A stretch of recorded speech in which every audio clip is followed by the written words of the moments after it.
Among the officers we will be electing at Diocesan Council is Diocesan Treasurer. We will elect one layperson for a one-year term.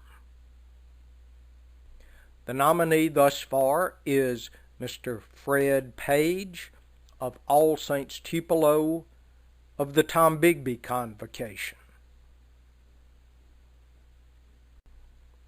We will also elect a trustee of the diocese, electing one layperson for a 4-year term. The nominee thus far is Mr. Holmes Adams of St. Andrew's Cathedral, Jackson, of the Central Convocation. We will elect one layperson for a 3-year term as trustee of the University of the South. The nominees thus far include the following: Mr. Scott Davis of St. Patrick's Church, Long Beach, of the Coast Convocation. Dr. Will Hay of Church of the Incarnation, West Point, of the Tombigbee Convocation. And Mr. Myron Lockey of St. Pierre's Church, Gaucher, of the Coast Convocation.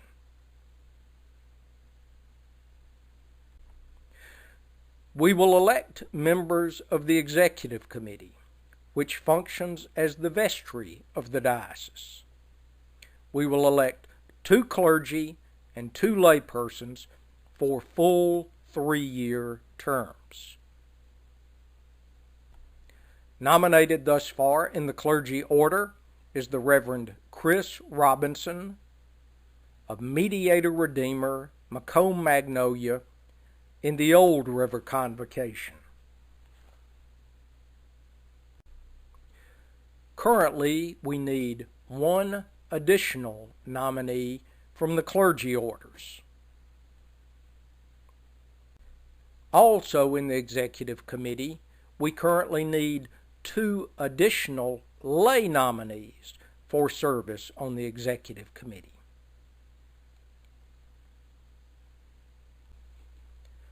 We will be electing members of the Standing Committee as well, electing 1 presbyter and 1 layperson for full 4-year terms. The Standing Committee functions as the council of advice to the bishop and also serves as the ecclesiastical authority in the event the office of bishop is vacant.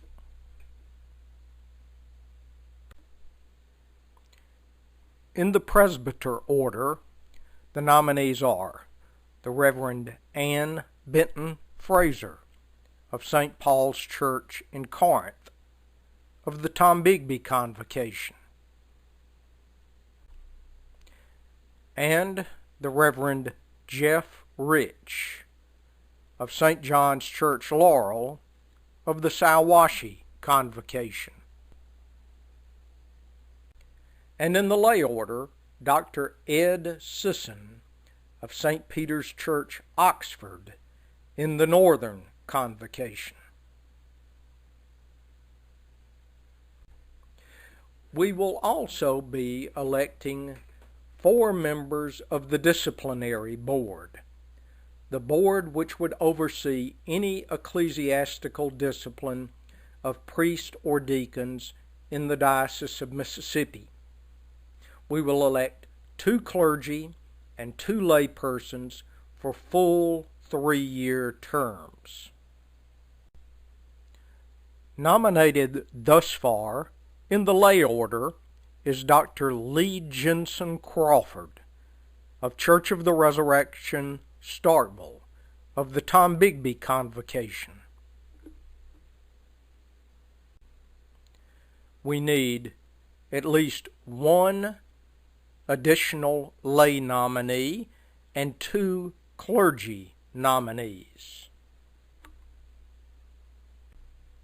Council also considers resolutions, which are filed by December 15th of the preceding year. The Resolutions Committee, which serves Diocesan Council, will consider, discuss, and deliberate on resolutions which are filed before Diocesan Council.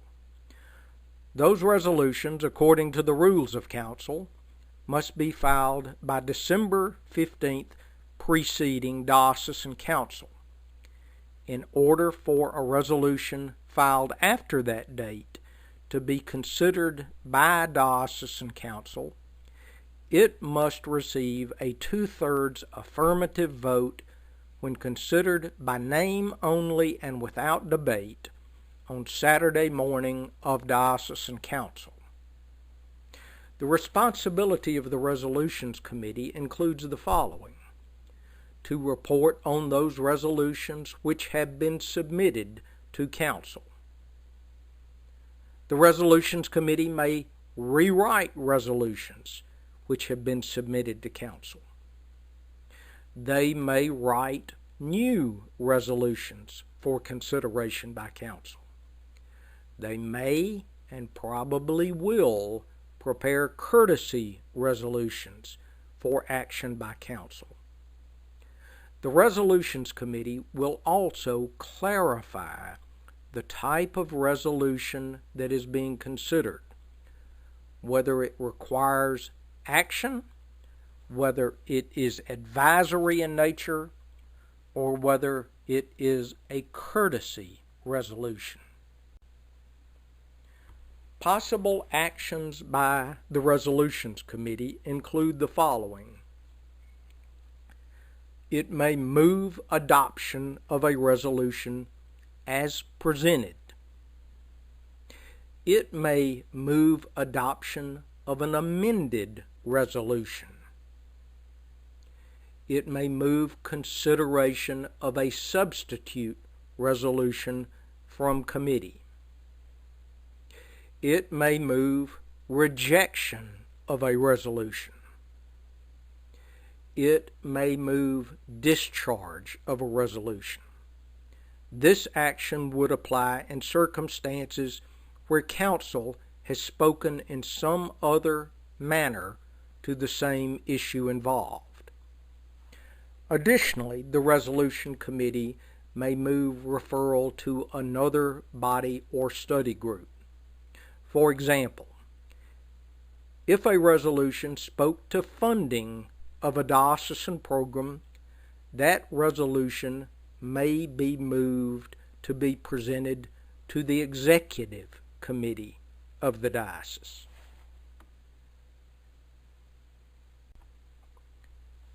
We would ask that you please continue with your orientation for Diocesan Council with presentation number 5, which covers the topic of logistics and other important details of Council.